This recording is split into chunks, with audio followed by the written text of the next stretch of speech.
Hey guys, this is Troy here with that other guy for the Top 50 Custom Tracks 2013. Well, hi. Hey other guy. It's Colton, but thanks. Anyway, going on. We were at number 40. Yes. And number 40 is SNES Mario Circuit 2. And it is at 1.2 speed right now because Mr. Bean helped us speed up the Super Nintendo tracks. Kind of makes sense. Because the game was faster Right. feeling, so wanted this track to feel faster.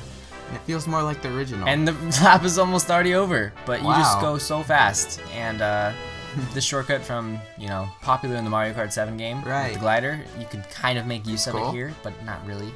I don't know if it's any faster. And this huge shortcut right here, very useful. Game breaking. And yeah, that track is very fun to play online.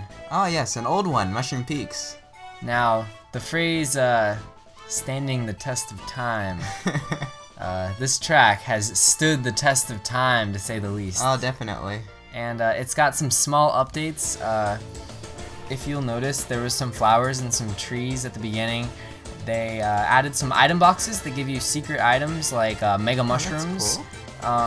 There's some billboard screen that shows you racing that we'll see soon, and checkpoints were fixed quite a bit because that was one of the big problems. And there's a hot air balloon. I'm guessing it's still just as difficult as it's always been. It is just as difficult as it's always been, indeed. But this track still stands out to me, for sure. With its flatness and right-angled, corners.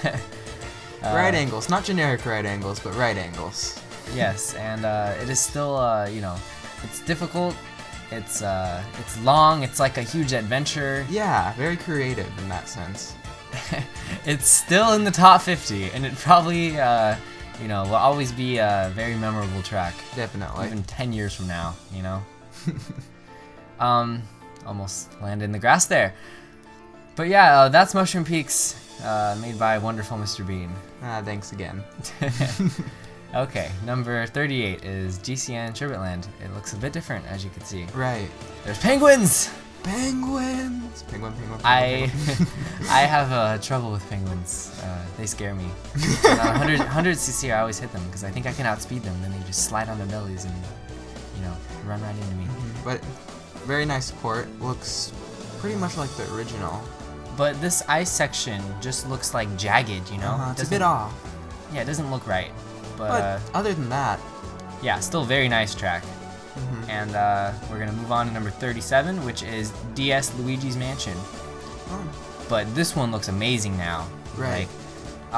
It actually has some of the 3DS details. Oh, that's cool. One thing you'll notice is the character will look at the paintings on the walls. Oh wow, I He'll- never he'll- noticed that He'll always before. at least look at one because I believe they shake because there's supposed to be thwomps. So the character okay. looks at them.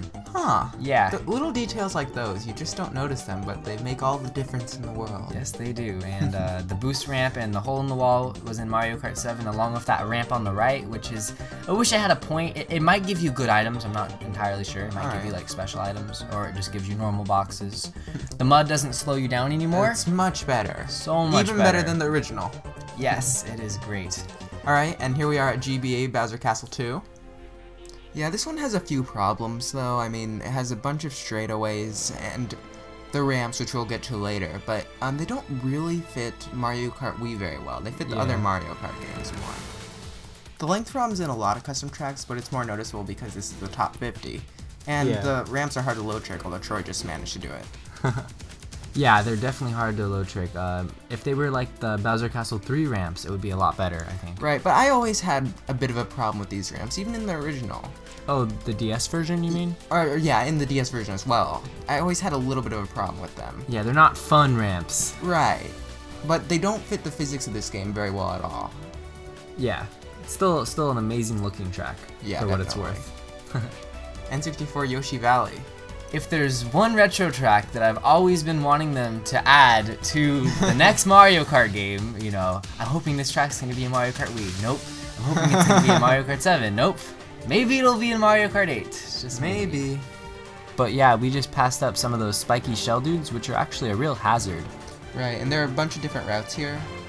The spiky shell dudes are on this route. This is actually the fastest route. And it's good how the hardest route is also the fastest. Right. Oh, and yes, that egg there is actually a chain jump. Very nice disguise. It fits with the original track as well. Yeah, it actually barks at you. But the main problem with this track is how in the original it showed question marks when you enter the maze, but now it tells you what position you're in and often gets messed up and gives you the wrong items. Yeah, that's a problem. Yeah, it's annoying. Now we're on Wario's Colosseum. This was in the top 10 back in our top 40 video last year. And now here's the vibe I get when I play this track. Not necessarily at the beginning, but more so when we enter the giant ball thing.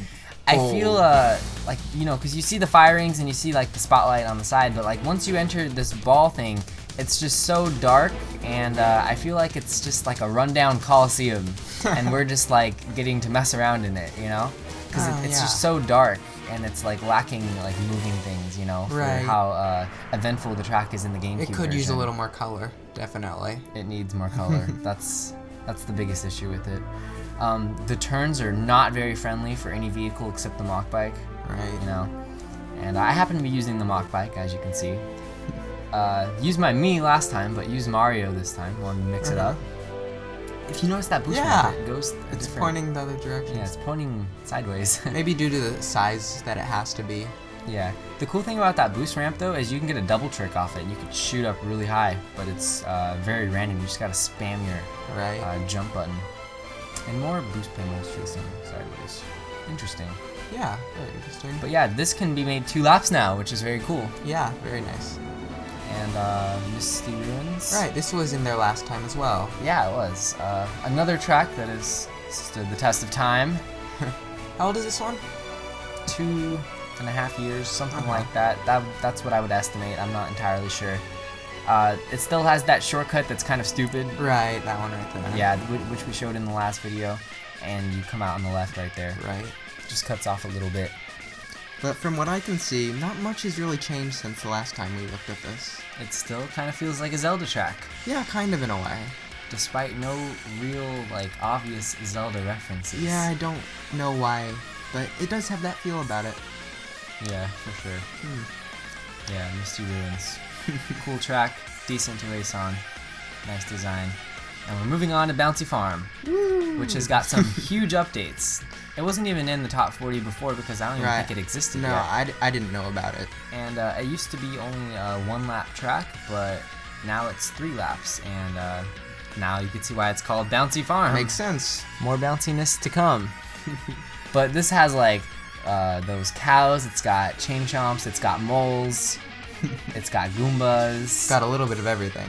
Yeah, billboards, a very, very long mushroom section. That's pretty easy. You could definitely fall off on it though. Yeah. It's not like Mushroom Peak's hard, it's more like Mushroom Gorge difficulty. And oh, that's cool. Some boost panels leading into a road you have to cross. And you could definitely easily get hit there. And this tunnel section is very bumpy, but it's pretty cool. Right. That is a really cool tunnel. It's very unique. I don't see many tunnels like that at all. Yeah, and you feel like you're going really fast on it for some reason. Right. And that brings us to Retro Raceway. So this actually isn't a retro track despite its name, right? No, trickery. I guess he's trying to take elements from different Raceway tracks and combine them into one to make his own Raceway/circuit type of track. Right, well just looking at it, it definitely beats most Raceway tracks since those ones generally aren't as popular as... Yes, definitely. They're not as flashy. Right. But if you notice, the track is bumpy, but he makes it so you stick to the ground so it doesn't feel bumpy. Right. It's very nice. And there's plenty of shortcuts. Always nice. As I'm demonstrating. But anyway, thanks for watching part 2 of our 5-part series. I hope you guys enjoyed this video. And I'm going to say this now, the tracks only get better. Of course. Otherwise, that would defeat the purpose. It would. But I'm just saying, like, they're going to get more exciting. But yeah, we have 3 episodes left, and I hope you guys continue to watch them. Yeah, they're going to be better than these. I agree, for sure. All right. But yeah, we'll see you guys later. All right, thank you.